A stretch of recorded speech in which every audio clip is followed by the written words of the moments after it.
अपने गांव में अगर हम भीतर तक झांकें, भीतर यानी सामाजिक बनावट के भीतर तक, तो पाएंगे कि कई तरह की परंपराओं के तल पर लोक जीवन आगे बढ़ता रहता है। आदिवासी समाज भी वर्षों से अपनी प्राचीन मान्यताओं, पुरातन रिवाजों के सिरे थामकर अपना सफर जारी रखे हुए है। लेकिन स्थितियों ने करवट बदली है। समय के प्रवाह के साथ आदिवासी समाज की परंपराएं भी बदली हैं, बल्कि कई मूल्य और परंपराएं तो लुप्त हो गई हैं। अर्जी पड़जी, सहयोगी नुक्ता, राखी फुंदा, चौपाल का न्याय ऐसी ही परंपराएं थी जिन्हें निभाकर समाज पारस्परिक सहयोग में जीवन के बिंब तलाशता था। परंतु कालांतर में अच्छी परंपराओं की जड़ें उखड़ी, आदिवासी समाज कमजोर हुआ, आपसी सहयोग का ताना बाना टूटा। अर्जी पड़जी, हलमा, सहयोगी नुक्ता, चौपाल का न्याय जैसी अच्छी रीतियां पहले लोगों की सोच तथा फिर उनके व्यवहार से दूर होने लगी। अब ग्रामीण समाज दिखावटी और खोखला होने लगा है। भाईचारे व सहयोग की भावना, सादगी के मूल्य खत्म होने लगे हैं। परिवारों का खर्च बढ़ने लगा है। नतीजा, ग्रामीणों के सिर बढ़ता कर्ज। ऐसे दौर में पेटलावद विकासखंड के लाड़की नदी जलग्रहण क्षेत्र के गांवों में वर्ष 1997 में शुरू डेनिडा सहायतित सघन जल आच्छादन विकास परियोजना के तहत सामाजिक उत्प्रेरण का कार्य शुरू हुआ। लक्ष्य था परियोजना के उन 50 गांव में 3,500 से ज्यादा परिवारों के बीच मिट्टी, पानी, पशु चारा बचाकर आजीविका विकास के कार्यों के समानांतर इस इलाके के आदिवासी समाज की सुपरंपराओं को पुनर्जीवित कर समाज को मजबूत बनाने के पुरजोर प्रयास करना।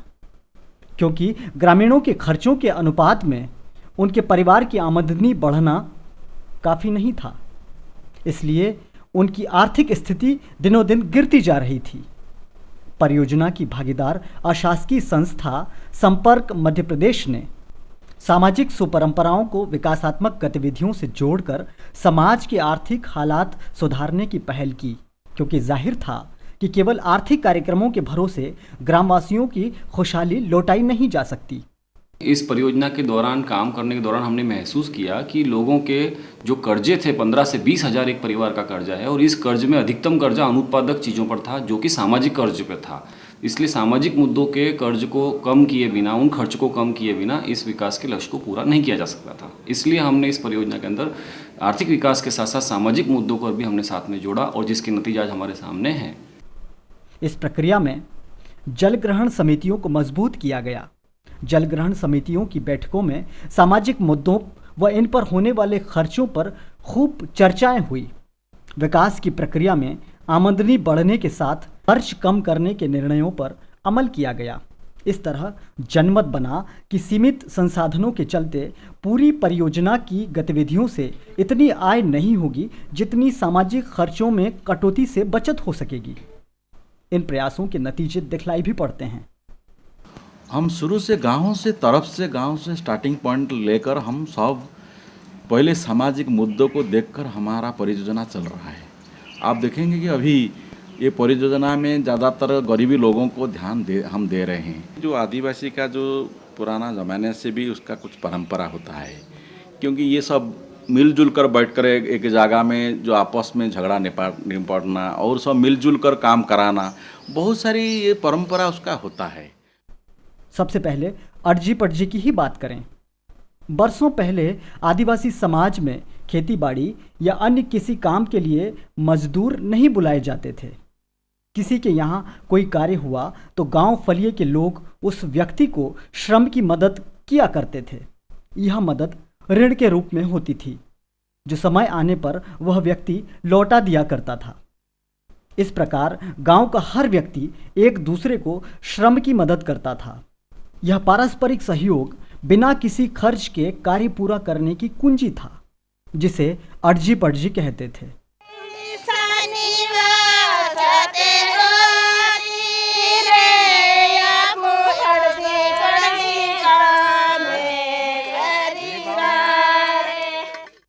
कालांतर में यह परंपरा बंद सी हो गई। डेनेडा परियोजना में सामाजिक बदलाव के रास्ते चलकर इस परंपरा को पुनर्जीवित किया गया। खेती के सारे कार्य जैसे फसल कटाई, निंदाई गुड़ाई, कपास चुनाई में डेनिडा परियोजना क्षेत्र के गांवों में अब मजदूर नहीं बुलाए जाते, क्योंकि अड़जी पड़जी परंपरा के चलते सहयोग के वातावरण का असर इतना गहरा हो चला है कि ग्रामीणों को अपने यहाँ मजदूर बुलाने की ज़रूरत ही नहीं पड़ती।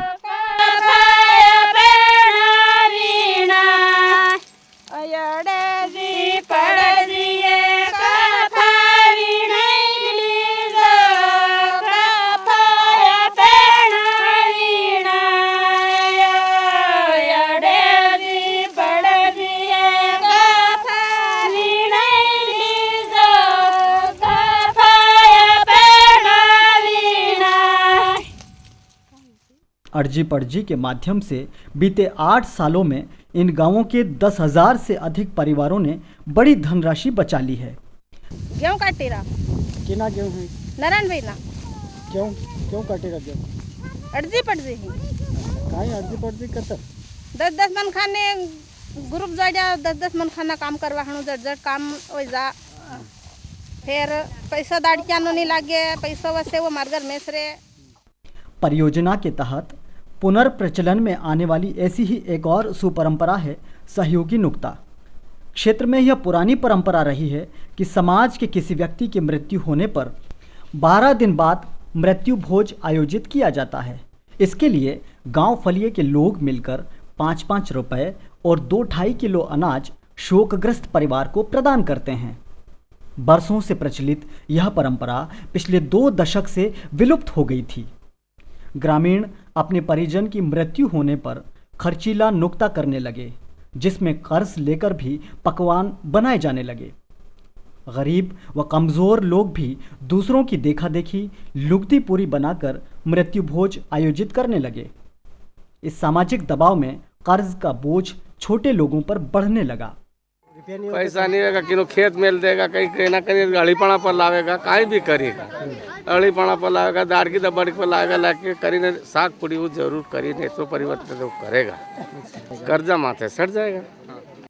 परियोजना के तहत सहयोगी नुक्ता परंपरा पुनर्जीवित करने से समाज मृत्यु भोज के मामले में सादगी की ओर लौट रहा है।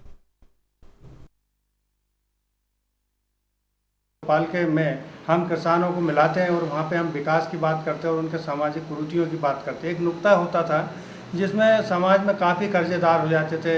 हमारा आदिवासी समाज जो है कर्जे में डूबा रहता था। इसमें परियोजना के द्वारा यह किया गया कि इसको कम किया जाए, मतलब खास रिश्तेदारों को बुलाया जाए, ज़्यादा लोगों को नहीं बुलाया जाए, कर्जे में नहीं डूबा जाए और मतलब अपना जितनी अपनी हैसियत है उसी के अनुसार कार्य किए जाए। इसमें विकास हुआ। दूसरा अड़जी पड़जी के जो सहयोगी प्रथा थी, उस सहयोगी प्रथा को हमने थोड़ा परिवर्तन करके और हमारे परियोजना के से कुछ इस तरह के कार्यक्रम चलाए, जैसे आपके विकास में पूरा गांव एक ही तरह के विकास कार्य कराएगा। तो गवर्नमेंट तो अपने काम करती रहेगी, लेकिन जो है शासकीय संगठन और ग्रामीणों के बीच में जो हमारा ग्रामीण कोष है उसका उपयोग ये किसान अच्छे से कर सकेंगे, ये हमारे प्रयास अभी चल रहा है। वधुमूल्य परंपरा भी एक ऐसी ही परंपरा है जिसका विकृत स्वरूप अब आदिवासी समाज के विकास में बड़ी बाधा बन गया है। प्राचीन समय में लड़की की शादी के अवसर पर उसके माता पिता 5.25 या 11.5 रुपए लड़के वालों से दुल्हन के सम्मान के प्रतीक के रूप में लेते थे, मगर अब बदलते दौर में यह राशि 25,000 से 50,000 रुपयों तक पहुंच गई है। वधुमूल्य यानी दापा चुकाने के लिए लड़के को अपनी ज़मीन गिरवी रखने, मवेशी बेचने या बंधुआ मजदूरी करने तक की दुश्वारी झेलना पड़ती है। नतीजतन शादी के बाद कर्ज उतारने के लिए युवा दंपत्ति को पलायन भी करना पड़ता है। तंगहाली और शोषण का सिलसिला उस परिवार की किस्मत बन जाता है।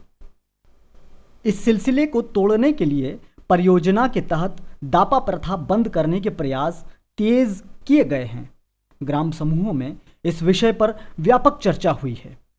नुक्कड़ नाटकों के जरिए इस मुद्दे पर ग्रामीणों में चेतना लाने की कोशिशें की गई हैं। इसके भी सुफल अब आने लगे हैं। जो ग्रामीणों में कुछ फूट थी उनको एक मंच पे लाया गया डेनिडा परियोजना के माध्यम से। इसमें ग्रामीणों की सहभागिता के आधार पर एक ग्रामीण जल ग्रहण समिति बनाई गई। उसके माध्यम से जो सामाजिक कुरीतियाँ थीं, बुराइयाँ थीं, उनको बहुत हद तक दूर करने के प्रयास किए गए। जैसे यहाँ पे लड़कियों का पैसा लेना, शराब है, इस टाइप के सामाजिक कुरीतियों पे पहले इन बुराइयों को मिटाने के लिए काम किया गया। परियोजना क्षेत्र के गांवों में कई परिवार अब बगैर वधूमूल्य लिए अपनी लड़की ब्याहने को तैयार हो रहे हैं। गत 8 वर्षों में परियोजना क्षेत्र के गांवों में वधूमूल्य में उल्लेखनीय गिरावट आई है। 25 से 50 हज़ार रुपये की बजाय 10 से 15 हज़ार रुपये लेकर भी लड़की की शादी की जा रही है। सचमुच इस इलाके में यह आदिवासी युवकों के भाग्य की खुलने जैसा ही है। डिनेडा परियोजना एक परियोजना भर नहीं है, बल्कि एक ऐसी मुहिम है जिसमें आदिवासी समाज अपने प्राचीन सादगी के मूल्यों को जीवन में फिर अपना रहा है। लाड़की नदी जल ग्रहण क्षेत्र के उन 50 गांवों में इन दिनों बदलाव की हवा बह रही है। इस परियोजना के तहत सामाजिक सरोकारों को फिर से खंगाला जा रहा है। सामाजिक मुद्दों को केंद्र में रखकर विकास की नई परिभाषा गढ़ी जा रही है। परियोजना के सामाजिक सरोकारों का एक और आयाम से परिचय होता है चौपाल के न्याय की पदचाप सुनकर। बरसों पहले आदिवासी समाज अपने विवादों के फैसले खुद लिया करता था। छोटे मोटे झगड़ों को आपसी रजामंदी से चौपाल पर ही निपटा लिया जाता था, परंतु यह परंपरा टूटने से ग्रामीण अपने विवाद हल करवाने थाने कचहरी के चक्कर लगाने लगे हैं। अब हालात बदले हैं। एक जाजम पर बैठकर आदिवासी अपने मन मुटाव, अपने विवाद आपसी समझ से सुलझाने लगा है, जो बहुत कम खर्चीला तो है ही, इससे सद्भाव की जड़ें भी मजबूत होती हैं। परियोजना क्षेत्र के उन 50 गांवों में अब तक 150 परिवारों ने आपसी विवाद सुलझाकर काफ़ी रुपया बचाया है। डिनेडा परियोजना के तहत क्षेत्र के गांवों में किया गया सामाजिक उत्प्रेरण राखी के त्योहार पर नारियल खरीदी में किए जाने वाले अत्यधिक खर्च को कम करने में भी कामयाब रहा है। प्रचलित परंपरा राखी के त्योहार पर आदिवासी महिला अपने मायके के सारे पुरुषों के लिए नारियल ले जाती है। इस प्रकार एक महिला को 50 से 60 नारियल खरीदना होते हैं। परियोजना के तहत ग्रामीणों को यह समझाया गया कि 50 से 60 नारियल की बजाय 1 नारियल से भी काम चलाया जा सकता है। इससे राखी के त्योहार का खर्च 500 रुपये से घटकर 150 रुपये हो जाएगा। इसके नतीजे भी अच्छे मिले हैं। हजारों परिवारों ने इस रास्ते चलकर खुद को कर्ज के दलदल में फंसने से बचाया है। सामाजिक बदलाव की यह कहानी अभी खत्म नहीं हुई है, क्योंकि डिनेडा परियोजना ने आदिवासी समाज की बेहतरी के पक्ष में परिवर्तन का जो बिरवा रोपा है, उसकी बढ़वार निरंतर जारी है।